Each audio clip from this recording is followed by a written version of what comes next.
अच्छा भाई, देखो हम लिमिटिंग रिएक्टेंट जी करने जा रहे हैं।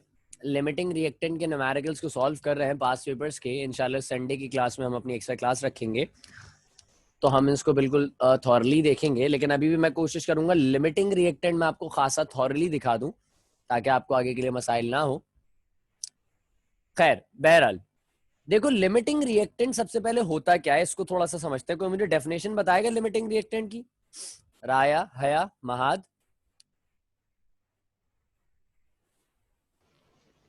A Sir, in reactant, excess. a हाँ बोलो बोलो। reactant which gives the least amount of product.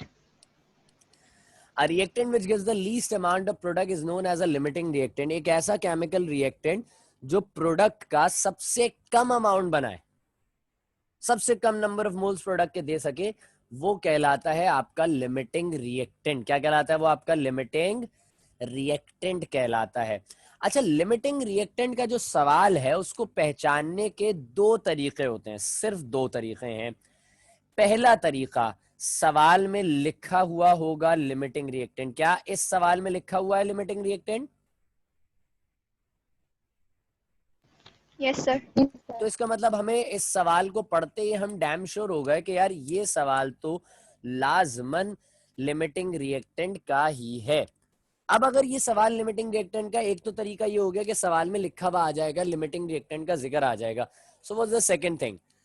दूसरी चीज ये होगी कि उसी सवाल में, इसी तरह के सवाल जिसमें लिमिटिंग रिएक्टेंट नहीं होगा, उसमें एक प्रोडक्ट को दो रिएक्टेंट्स के साथ रिलेट किया जाएगा। सवाल में कुछ इस तरह से अंदाज से बात होगी, कहा जाएगा कि ये दो रिएक्टेंट्स आपस में रिएक्ट कर रहे हैं इतने इतने अमाउंट में, और ये प्रोडक्ट बन रहा है, बताइए प्रोडक्ट कितना बन रहा है। इन दोनों के मासेस गिवन होंगे और इसका मास पूछा जा रहा होगा आपसे, और पूछा जाएगा कि ये दोनों आपस में इतना इतना रिएक्ट करते हैं, बताइए कितना बनेगा। इस सवाल के तर्ज को कहा जाता है लिमिटिंग रिएक्टेंट क्वेश्चन।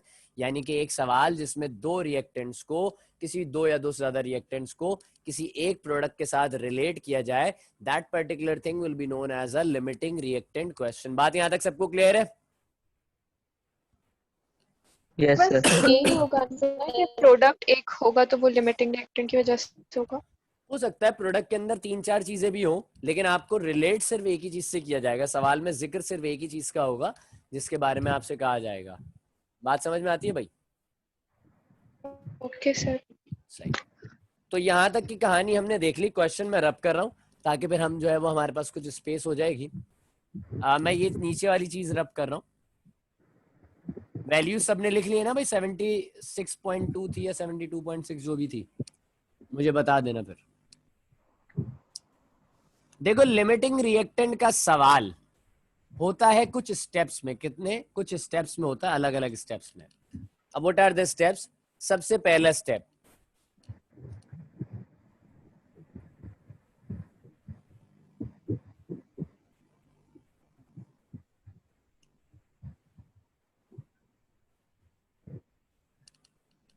एक दफा हमारे एक स्टूडेंट ने हमसे पूछा कि सर ये जो आप हेडिंग इतनी बड़ी लिखवाते हैं स्टेप की, पेपर में भी ऐसी लिखनी होगी? नहीं बेटा, पेपर में ऐसे नहीं लिखनी होगी। आपने सिर्फ स्टेप 1 करके स्टार्ट कर देना, कोई इशू वाली बात नहीं है। या आप अगर स्टेप नहीं भी लिखें तो आप डायरेक्टली कर सकते हैं। ये हेडिंग्स मैं इसलिए डलवाता हूँ ताकि आप कभी भी जिंदगी में इस कॉपी को खोलेंगे, आप ये हेडिंग और इसके नीचे लिखा हुआ पॉइंट पढ़ेंगे और आपको ये बात समझ में आ जाएगी। पॉइंट क्या होता है इसका? Mass of reactant into moles में कन्वर्ट करना है। पॉइंट क्या है? जल्दी से बता रहा हूं, जिन लोगों ने नहीं लिखा हुआ वो इसका पॉइंट लिख लें, इस चीज का जल्दी से लिख लें, फौरन मैं बता रहा हूं। लिखिए, सवाल में, अब चाहो तो उर्दू में लिख लो, रोमन में लिख लो, जैसा अच्छा लगे लिख लो। सवाल में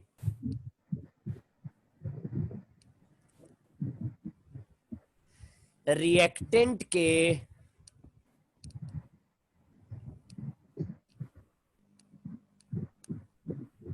मास को, सवाल में दिए गए रिएक्टेंट के मास को मोल्स में कन्वर्ट कर दो। मोल्स में कन्वर्ट कर दो।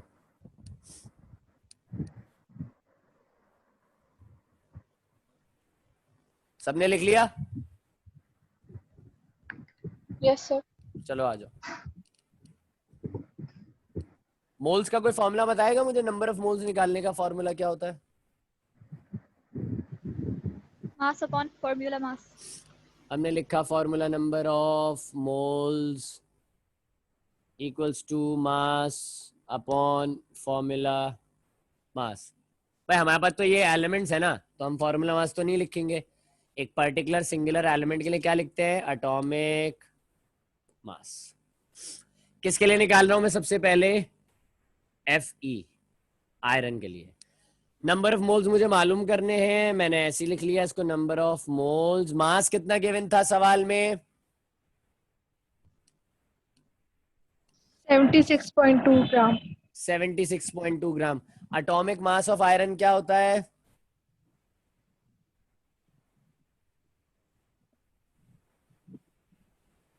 बता दो भाई।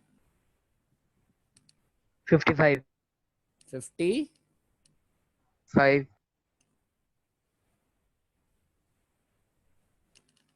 डिवाइड करो, वैल्यूज निकाल के बताओ।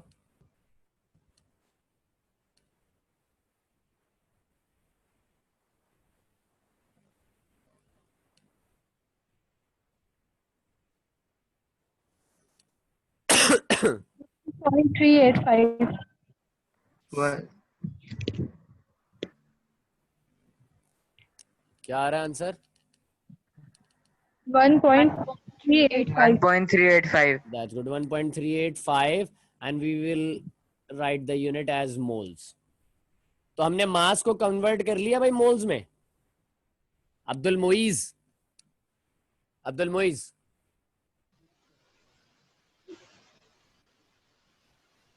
मोइज यहां तक बात समझ में आई? क्या करवाया मैंने? आवाज नहीं आई बेटा, मुझे क्या कह रहे हो? बात समझ में आ गई ना? आयरन के बाद हमारे पास सेकंड अब मोल्स किसके निकालने हैं हमें? सल्फर। सल्फर के मोल्स निकाल के डायरेक्ट मुझे आंसर बताओ, मैं आंसर लिखूंगा बस यहाँ पे।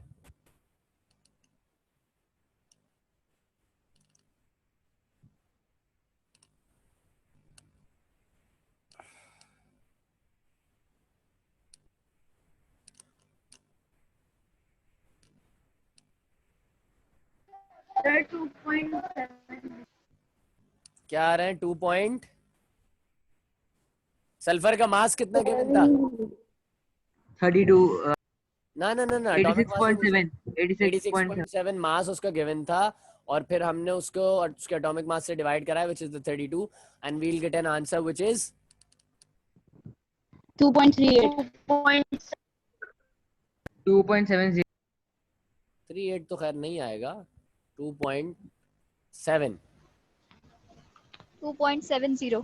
सही है। 2.70 तो हमने सल्फर के नंबर ऑफ मोल्स निकाल लिए। 2 number of moles equals to 2.70 moles. पहले स्टेप मुकम्मल हो गया, पहले स्टेप की कहानी पूरी की पूरी तमाम हो गई। बात यहां तक सबको क्लियर है? Yes sir. चलो आगे लेके चलते हैं कहानी को। Mass of reactant into moles में हमने कन्वर्ट कर लिया, पहला स्टेप हो गया हमारा। मोल्स की वैल्यूज को याद रखिएगा।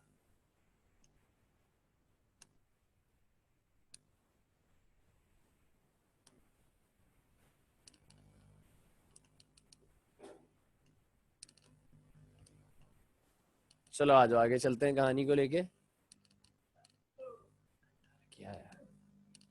अच्छा, हमारे पास सेकंड स्टेप है। तो सेकंड स्टेप में करना क्या होता है?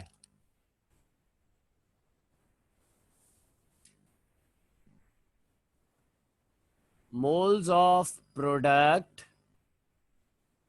Bye moles of reactant. Second point क्या है? सेकंड स्टेप क्या है? Moles of product by the moles of reactant. इसका भी पॉइंट लिखवा रहा हूं, लिखिए जल्दी से जरा। स्टार्ट करूं पॉइंट? Yes sir. चलिए लिखिए पॉइंट इसका। जो रिएक्टेंट के जो रिएक्टेंट के मोल्स आए हैं, जो रिएक्टेंट के मोल्स आए हैं उन्हें एक एक करके, उन्हें एक एक करके प्रोडक्ट से रिलेट करें, प्रोडक्ट से रिलेट करें और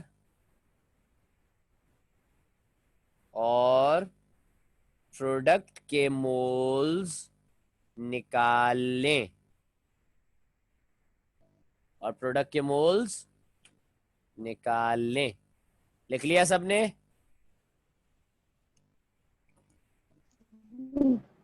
यस सर। यस ताहा, सर। ताहा इतनी देर से क्यों आए हो भाई क्लास में, क्या मसला है? मोहम्मद ताहा।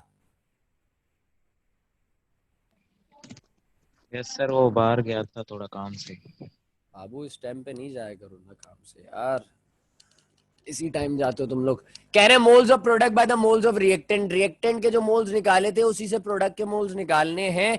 पहले हम बात करेंगे, दो रिएक्टेंट हैं, एक Fe दूसरा सल्फर। पहले मैं आयरन के हिसाब से बात करूंगा, यानी कि मुझे इस आयरन को रिलेट करना है इस प्रोडक्ट से। तो क्या मैं रिएक्शन में आंखें बंद कर लूं, जो चीज मुझे चाहिए सिर्फ उसी को लिख लेता हूं? Fe से बन रहा है FeS, ऐसे लिख सकता हूं मैं या गलती कर रहा हूं? जी लिख सकते हैं हम ऐसे, दैट्स गुड। मैंने यहां पर देखा स्टेचोमेट्री का उसूल लगा रहा हूं। कितने मोल्स? 1 मोल। कितने बन रहे हैं?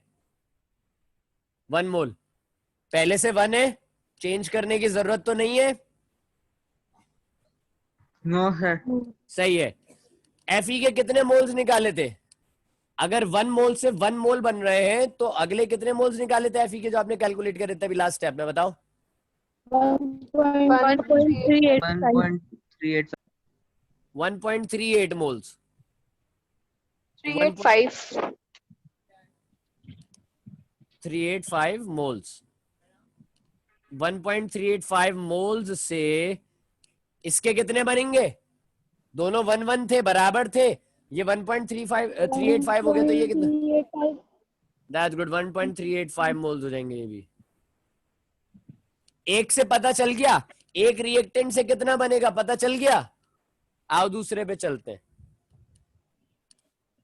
अब मुझे इस सल्फर को रिलेट करना है, तो क्या मैं ऐसे लिख सकता हूं इक्वेशन को?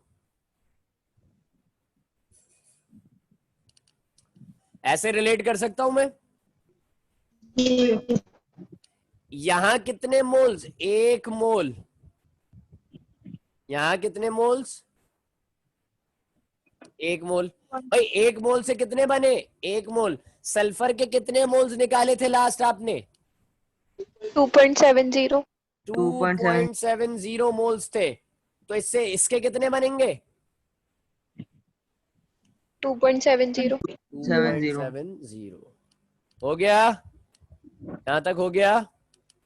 यस। तीसरा स्टेप नीचे ही लिख रहा हूं मैं।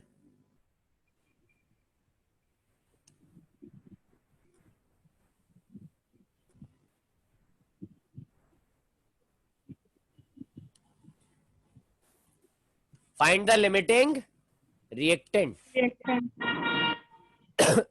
इसकी भी हेडिंग डाल दो, फिर मैं तुम्हें पॉइंट लिखवा देता हूं इसका भी।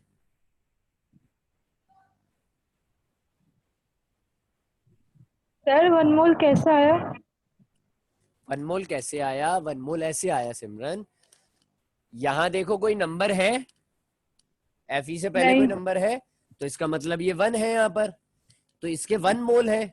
जब कोई सब्सटेंस होता है तो वो अपने मोल में होता है, इक्वेशन में चीज मोल में होती है, तो ये 1 मोल है। यहां कोई नंबर है? नहीं। तो ये भी कितने मोल्स कहलाए? 1 तो इसके 1 मोल से ये कितना बन रहा था? 1। मैं मिसाल दे देता हूं, 5 किलो चावल से कितने किलो बिरयानी बन सकती है? 5 किलो ही बनेगी ना यार, कि 10 किलो बन जाएगी? 5 किलो ही बनेगी। चावल तो उसमें 5 किलो ही है ना। अगर 8 किलो होते चावल तो फिर कितनी बनती? 8 तो किलो। जितना रिएक्टेंट होगा उसी के हिसाब से प्रोडक्ट बनता है ना, तो दोनों को आपस में रिलेट कर सकते हैं आप। तो इसीलिए मैंने कहा इसका 1 मोल था, इसका भी 1 मोल था, इसके 1 मोल से ये 1 मोल बना। बात समझ रहे हैं आप? ये ऐसा जरूरी नहीं है कि 1 मोल से 1 मोल बने, हो सकता है 1 मोल से 3 मोल बन रहे हो कभी कभार। किताब में एक न्यूमेरिकल है, आप देखिएगा आपके पास। तो जब 1 मोल से 1 मोल बन रहे थे, 1 रुपए की 1 टॉफी, तो 2 रुपए की कितनी टॉफीज? बताओ सिमरन। 2। तो यहाँ पे 1.385 से 1.385 बना, कहानी खत्म हो गई। बात यहाँ तक समझ में आई? जी। लिमिटिंग रिएक्टेंट की हेडिंग डाल दी है, पॉइंट बोलूं? जी सर। चलो सही है, लिखो। प्रोडक्ट के मोल्स को देखें, प्रोडक्ट के मोल्स को देखें जिस रिएक्टेंट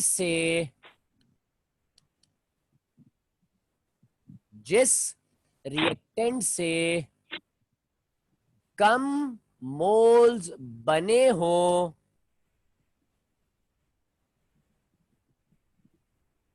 जिस रिएक्टेंट से कम मोल्स बने हो वो लिमिटिंग रिएक्टेंट होगा।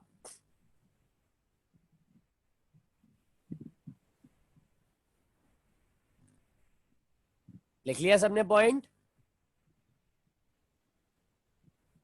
अब ये पॉइंट जब यस आपको सर। समझ में आ गया, तो अब आपको, मुझे, मैं नहीं बताऊंगा कि इन दोनों में से कौन सा लिमिटिंग रिएक्टेंट है। आप बताइए कौन सा लिमिटिंग रिएक्टेंट है, Fe या S? Fe क्यों Fe होगा? सर, क्योंकि उसके मोल्स कम है। उसने प्रोड्यूस कम मोल्स किए हैं, उसकी मदद से जो प्रोडक्ट के मोल्स बन रहे हैं वो कम है। उसके अपने मोल्स से तो कोई फर्क नहीं पड़ता, उससे प्रोडक्ट के जो मोल्स बन रहे हैं वो कम है। बात समझ रहे हैं? तो चलो आओ, इसके लिए हमें कुछ अंग्रेजी लिखनी पड़ेगी। ये वाला जो थर्ड स्टेप होता है इसमें कुछ इंग्लिश लिखनी पड़ती है। आइए जरा लिखते हैं English. In the above reaction, in the above reaction, Fe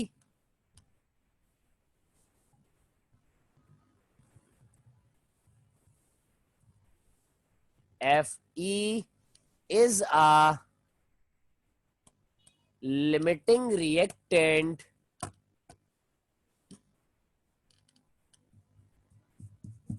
Fe is a limiting reactant because it produce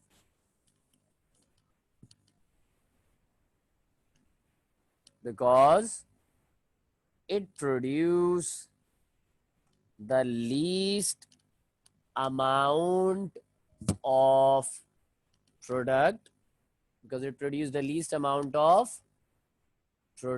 bracket में लिखो FeS, प्रोडक्ट का नाम लिख लो FeS, आयरन सल्फाइड,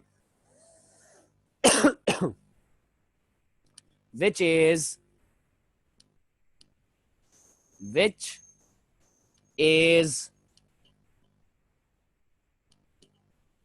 कितना बना है आयरन सल्फाइड? Fe से कितना बना? 1.385। 1.385 1.385 is 1.385 moles.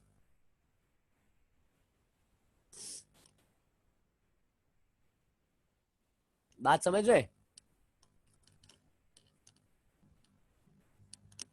अच्छा, इसमें एक छोटी सी बात मैं और बताता चलूं आपको।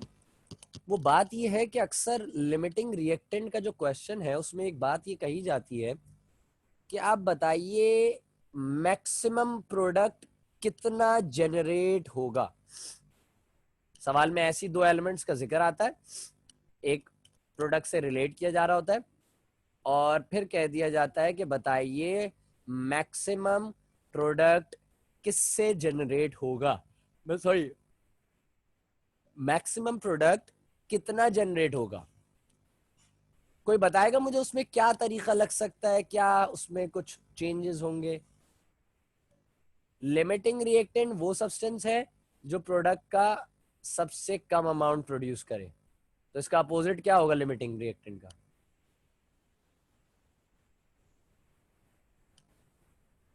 बता दो भाई, अपोजिट क्या होता है लिमिटिंग रिएक्टेंट का। दर्शना। सर वो excess reactant. Excess reactant is the opposite of the limiting reactant. तो अगर मैं कहता हूं कि प्रोडक्ट सबसे कम अमाउंट में किस रिएक्टेंट से बनेगा, इसका मतलब बात की जा रही है किसकी, लिमिटिंग रिएक्टेंट की। अगर मैं कहता हूं कि प्रोडक्ट सबसे ज्यादा अमाउंट में किससे बनेगा, तो किसकी बात की जा रही है।